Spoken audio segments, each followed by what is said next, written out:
Sir live है। ये तो बजट है, बजट का है ना जी सर, वो छोड़ इस पर बाद में बोल। हाँ ओके जी।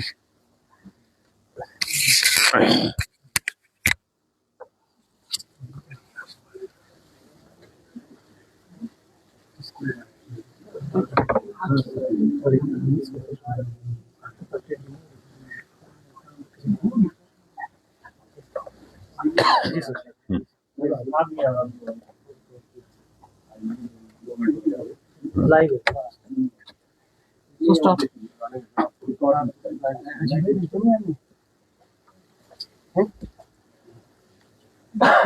ठीक है चले। Live 10 second sir. ओहो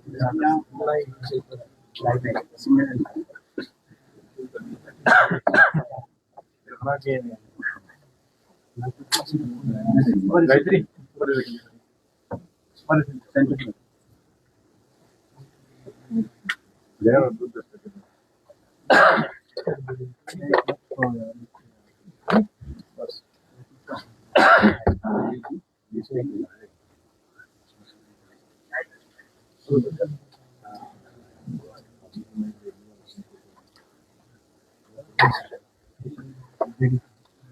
तो मित्रों, बजट सत्र का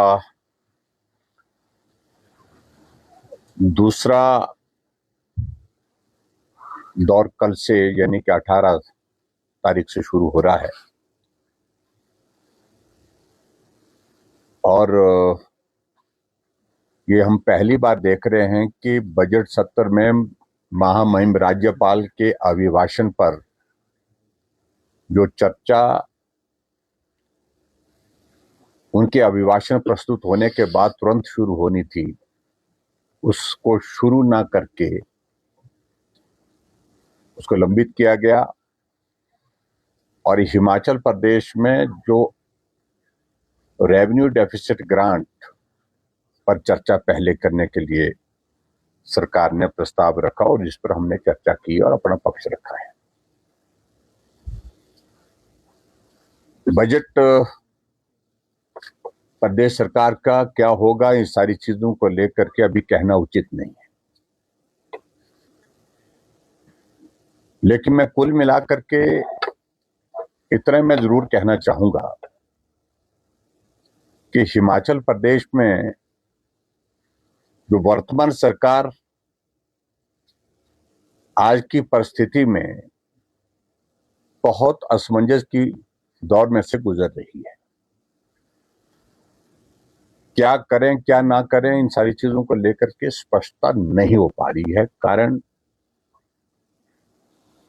जो खासतौर से बड़ा मुद्दा है वो मुद्दा है प्रदेश के सामने आर्थिक संकट है। पिछली बार जो बजट था वो 58,000 करोड़ रुपीस का था और रेवेन्यू डेफिसिट ग्रांट की कमी के कारण अब की बार बजट किस प्रकार का प्रस्तुत किया जाए, कितने का बजट प्रस्तुत किया जाए, इन सारी चीजों को लेकर के अपने आप प्रश्न चिन्ह है। लेकिन मैं उन सारी चीजों को लेकर के यही कहूंगा, वो अभी बाद में आएंगी बातें। अभी जो सेकंड फेज का हमारा बजट सत्र शुरू हो रहा कल से, भारतीय जनता पार्टी ने बहुत सारे नोटिस दे रखे हैं जिन पर हम चर्चा चाहेंगे। चाहे वो कानून व्यवस्था की बात है, चाहे वो भ्रष्टाचार की बात है, चाहे वो प्रदेश की आर्थिक स्थिति की बात है, चाहे वो हिमाचल प्रदेश में विकास कार्य पर पूर्ण विराम लगा है उसकी बात है, और चाहे हिमाचल प्रदेश में जो वर्तमान सरकार का 3.5 साल का कार्यकाल बीतने के बाद चौथा जो बजट आ रहा है, इसके बाद एक ही बजट रहेगा सरकार के पास। उन तमाम इश्यूज को लेकर के हम चर्चा करेंगे। और मैं उम्मीद करता हूं कि जो मुद्दे हैं उन मुद्दों पर चर्चा करने के लिए विधानसभा अध्यक्ष महोदय हमको अवसर भी प्रदान करेंगे और उसके साथ साथ में सरकार उस पर ठीक जानकारी देगी। लेकिन पहली बात सबसे जो महत्वपूर्ण है, वो चिंता का विषय हमारे सामने है, वो है मुख्यमंत्री के प्रति और सरकार के प्रति एक अविश्वास का एक माहौल खड़ा हो गया है। पिछले 3 बजट की जो की हुई घोषणाएं वो पूरी तो होने की बात छोड़िए, लेकिन अभी तक उस पर काम भी शुरू नहीं हो पाया है। सदन के अंदर झूठ बोलना ये उनकी एक आदत बन गई है और निश्चित रूप से जिस प्रकार से मुख्यमंत्री का बार बार झूठ बोलना वो एक तरह का सदन की मर्यादा का भी विषय है, प्रिविलेज का भी विषय है। हम एग्जामिन कर रहे हैं नियम के अनुसार उसमें क्या किया जा सकता है। एक नहीं अनेकों इस प्रकार की अनाउंसमेंट्स हाउस के अंदर की हुई, लेकिन उसके बावजूद भी पूरी नहीं।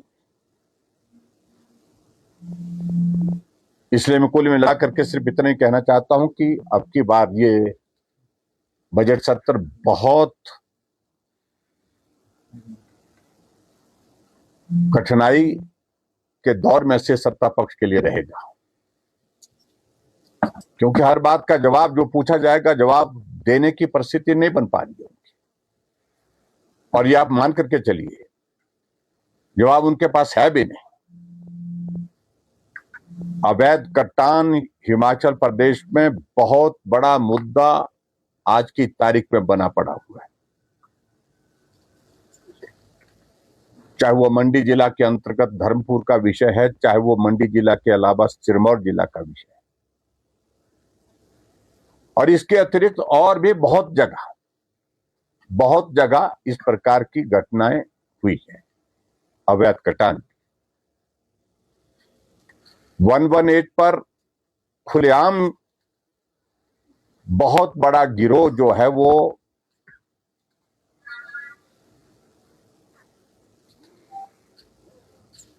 लोगों को गुमराह करके पैसे ले रहा है, वो भी एक बहुत बड़ा विषय है। भ्रष्टाचार की अगर मैं बात कहूं, हिमाचल प्रदेश से इंडस्ट्री पलायन करके दूसरे राज्यों में निकल पड़ी है और उसकी अगर पीड़ा उन जो हमारे उद्योगपति हैं उनसे पूछी जाए, उनकी जुबानी सुनी जाए, तो वो भी एक चिंता का विषय बना हुआ है। और उसके बाद 3.5 साल का कार्यकाल बीतने के बावजूद भी अभी भी हिमाचल प्रदेश में संस्थान बंद करने की प्रक्रिया चली हुई है। तो प्रश्न पैदा होता है कि काम कब करेंगे। और मुख्यमंत्री जी का बार बार एक बात को लेकर के जो आरोप लगाए जा रहे हैं, 3.5 साल के कार्यकाल के बाद जो आरोप लगाए जा रहे हैं पूर्व सरकार के ऊपर, और हम तो चाहेंगे उन सारी चीजों को लेकर के मुख्यमंत्री स्पष्ट करें। अगर कार्रवाई करनी थी तो इतना विलंब क्यों किया गया, ये भी तो विषय बनता है। इसका मतलब है ये जब जोर जबरदस्ती से कुछ योजनाबद्ध तरीके से चल रहा है। और विशेष तौर से एक नई जो एक बात सामने आई है, वो जो एंटी करप्शन ब्यूरो और विजिलेंस को आरटीआई के दायरे से बाहर निकालना है। इसकी आवश्यकता क्यों महसूस हो रही है?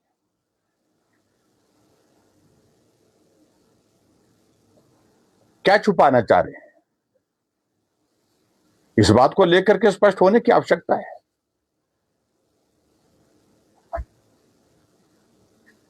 और आर्टिकल 24 के अंतर्गत जो है वो आप जिस प्रकार से सारी चीजों को करना चाह रहे हैं, छुपाना चाह रहे हैं, वो संभव नहीं है।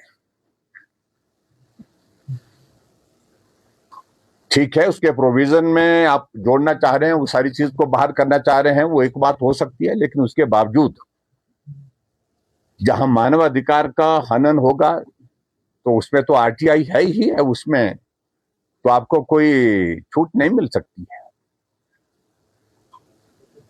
लेकिन सबसे बड़ी बात है कि ये सब करने की आवश्यकता क्यों पड़ रही है? आप विजिलेंस की इंक्वायरी कर रहे हैं, उसके आप इन्वेस्टिगेशन के प्रोसेस को लेकर के समझ में आती है बात। एंटी करप्शन ब्यूरो के उसकी इन्वेस्टिगेशन की प्रोसेस को लेकर के बात समझ में आती है, लेकिन आप सारी प्रक्रिया को इसलिए बाहर करने की कोशिश कर रहे हैं कि बहुत सारी बातें आपकी इन्वेस्टिगेशन की जो है वो सार्वजनिक हो रही है, उन बातों पर पर्दा डालने की कोशिश कर रहे हैं। और कांग्रेस पार्टी के एक बड़े नेता के खिलाफ विजिलेंस की इंक्वायरी आपने मार्क कर दी और उसके बारे में आरटीआई वाले पूछ रहे हैं शायद मेखल में कि भाई उसकी जानकारी हमको दो। आप जानकारी छुपाना चाह रहे हैं, जानकारी देना नहीं चाहते, क्योंकि ऊपर से कांग्रेस पार्टी के नेताओं की ओर से डंडा पड़ा आपको।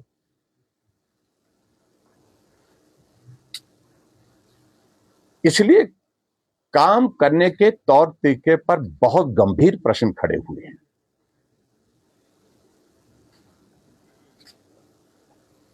इसलिए मैं आप सबके बीच में सिर्फ इतना ही कहना चाह रहा हूं, क्योंकि बहुत सारी बातों का जिक्र करना अभी उचित नहीं है, क्योंकि कल से राज्यपाल महोदय जी के अभिभाषण पर चर्चा होगी, उस पर हम बोलेंगे, और उसके बाद बजट होगा, बजट पर बोलेंगे, उसके बाद जो हमारे जो नोटिस होंगे उन नोटिस पर हम बात करेंगे। लेकिन कुल मिलाकर के हिमाचल प्रदेश की सरकार आखिरकार ऐसे दहशत के माहौल में क्यों है कि आनन फानन में ऐसे कदम उठा रही है जो आज से पहले उठाने की आवश्यकता नहीं पड़ी। मैं सिर्फ इतना ही कहना चाह रहा हूं। सर, ये सेंट्रल एक्ट है, आरटीआई वाला सेंट्रल एक्ट है, क्या ये स्टेट के जुरिस्डिक्शन में है कि आपको एंटी करप्शन ब्यूरो को उससे बाहर निकाल दे, किसी इंस्टीट्यूशन को हेड कर दे या बाहर निकालना, क्या उसमें ये आरटीआई सेंट्रल एक्ट है? और इसमें ये भी मैं कहना चाह रहा हूं कि आरटीआई पूर्व प्रधानमंत्री मनमोहन सिंह जी कांग्रेस पार्टी के ही थे, उन्होंने ये एक्ट लाया है, ये व्यवस्था की है, और उसी को ही हमारे सुक्खू जी जो है वो डाइल्यूट करने में लगे हैं। सेंट्रल एक्ट में उसमें प्रोविजन है, प्रोविजन कुछ चीजों को स्टेट इंक्लूड कर सकती है, एक्सक्लूड कर सकती है, लेकिन इन्वेस्टिगेशन के प्रोसेस तक बात समझ में आती है। लेकिन उसके अलावा जो दूसरा पार्ट उसमें है कि अगर ह्यूमन राइट के जो वायलेशन का विषय है उसको जो है आरटीआई के दायरे से बाहर नहीं कर सकती है। लेकिन प्रश्न तो पैदा यह होता है कि आपके ही प्रधानमंत्री ने आरटीआई का एक्ट लागू किया, आप उसको उसमें ही अमेंडमेंट कर रहे हैं और अमेंडमेंट करके उसको डाइल्यूट कर रहे हैं। आखिरकार प्रश्न तो यह खड़ा हो रहा है कि आप क्या कार्रवाई करना चाह रहे हैं, क्या आप उसमें छुपाना चाह रहे हैं? आखिरकार इन सारी चीजों को लेकर के आज नहीं तो कल जो है वो सारी चीजें बाहर आएंगी। आपकी सरकार का कार्यकाल बचा कितना कर है, लेकिन आने वाले समय में तो वो पर्दा उठेगा। सही मायने में तो ये कहना चाह रहा हूं कि पारदर्शिता के साथ इन्वेस्टिगेशन हो, कोई आपत्ति नहीं, लेकिन इसमें एक चीज जो खड़ी हो रही है वो ये हो रही है कि आप इन्वेस्टिगेटिंग एजेंसीज का दुरुपयोग करने की दिशा में आगे बढ़ रहे हैं। और बार बार मुख्यमंत्री आजकल जो भाषण दे रहे हैं, सार्वजनिक भाषण दे रहे हैं कि खिलाफ कार्रवाई करेंगे, उनके खिलाफ कार्रवाई करेंगे, इसका मतलब आप दुरुपयोग करने जा रहे हैं। अगर दुरुपयोग कर रहे हैं, करने की कोशिश करेंगे तो आप अंतिम व्यक्ति नहीं है, कानून सबके लिए है। उस कानून के दायरे में आगे बढ़ करके जो है लोग अपना पक्ष रखेंगे जहां रखना होगा। लेकिन अगर कार्रवाई आप एक तरफा करने की कोशिश करेंगे तो समझ लीजिए उनको इस बात को भी समझना चाहिए कि कार्रवाई सिर्फ आपकी ही की हुई कार्रवाई जो है वो अमल में नहीं, कार्रवाई और तरह से भी फिर अमल में आती है, फिर उस बात को भी उनको समझ रखना चाहिए अपनी बात को। सर, आज विधायक दल की बैठक भी है, आज विधायक दल की बैठक है शाम को, और ये रूटीन की सेशन से पहले की बैठक है, और उस बैठक में हम चर्चा करेंगे, अपनी योजना, अपनी स्ट्रेटजी प्लान करेंगे, और किन इश्यूज पर हमने अपनी बात रखनी है, और उस सारी चीज को लेकर के बात मुझे लगता है कि इससे ज्यादा कहना उचित नहीं। स्ट्रेटजी है तो वो उसको अभी तक हमारे पास रहने दीजिए, नहीं तो आपके माध्यम से वो कहीं और जगह पहुंच जाएगी।